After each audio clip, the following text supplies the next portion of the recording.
I was attracted to nursing early in my elementary school years when the school nurse would come and give us vaccinations and examine our ears and take our temperatures. And I recognized that she had a special skill. She had a skill that the teachers didn't have. And, you know, we were seeing them all the time and we had high esteem for them.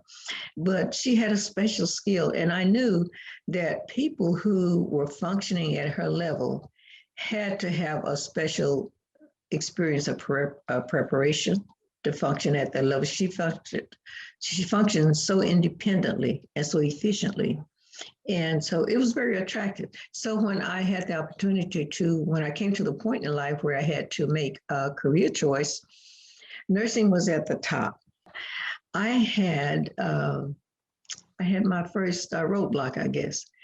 I was from a rural school where there was just one science subject that I had in high school, and that was math. So when I was being interviewed, I was asked, have you had math science subjects? I said, yes, I had math. And the director said, did you have chemistry? I said, no. She said, did you have biology? I said, no. Anatomy and physiology? I said, no. And she said, you'll never make it. And so when I heard that I'd never make it, it didn't daunt my spirit. It was just as if someone had said, you've done a great job. So because I had been told that it's up to you if you put your mind to it. And so we got through that hurdle. I got into nursing. I was successful, had good grades. If you set your mind to something, you may have to work hard. I'm sure I worked harder than a lot of them did, but you have to work hard. You have to be focused, and you can't be distracted by something else because you're away from home and that kind of thing. Then my second roadblock was I wanted to get a higher degree. And to do that, I applied to the university in the city where we lived. And when I was interviewed, and the conclusion of the interviewer was that you're going to have to repeat this class, you're going to have to repeat that subject, you're going to have to repeat this, and you're going to have to repeat that. And by the time she finished telling me what I was going to have to repeat, it was like starting all over again. Well, even though I had been told you can do what you want to do, if you put your mind to it, you don't have to do everything someone tells you you have to do. You have to make an assessment for yourself. And so I just, of course you have to accept it gracefully. And, but I kept looking and kept seeking and looking for additional opportunities to enter a university. And then as time changed, things became more open, more available, and took advantage of it. And the interesting thing about that is that I was a little disappointed when I wasn't accepted the first time, but what I got later on was so good that it was worth waiting for. So because one door closed does not always mean that you're finished. Chances are there's a bigger door open someplace down the road. So you never give up and you just keep going. And so after that, things went very well.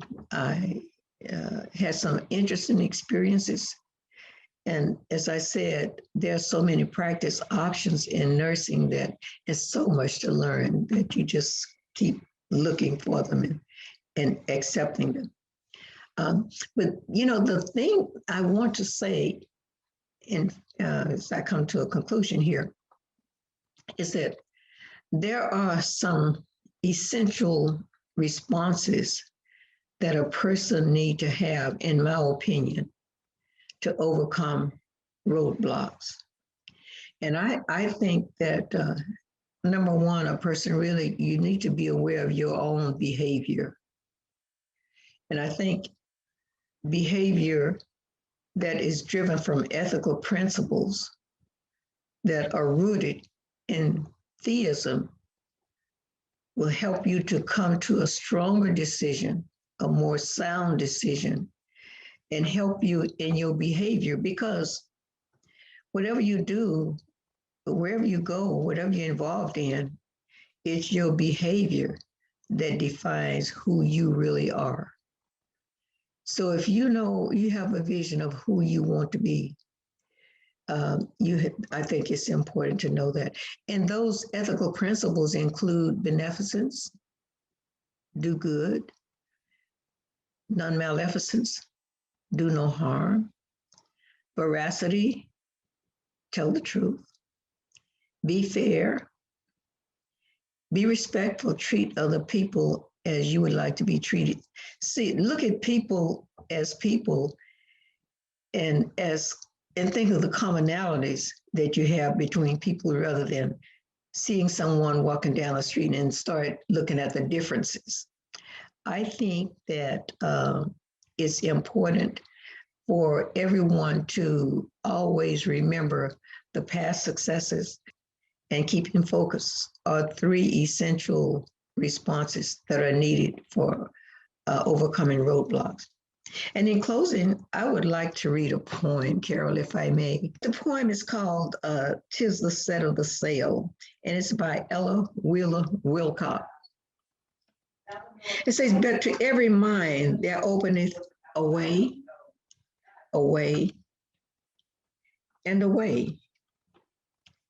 A high mind climbs the highway. The low mind gropes the low. And in between the misty flats of life, the others drift to and fro. But to every man there openeth a highway and a low. And every man must decide the way his soul shall go.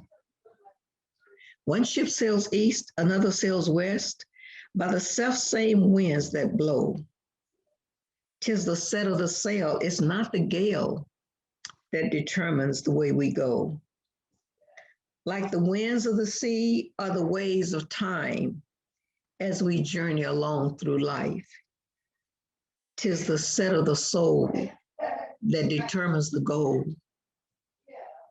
It's not the calm, it's not the strife,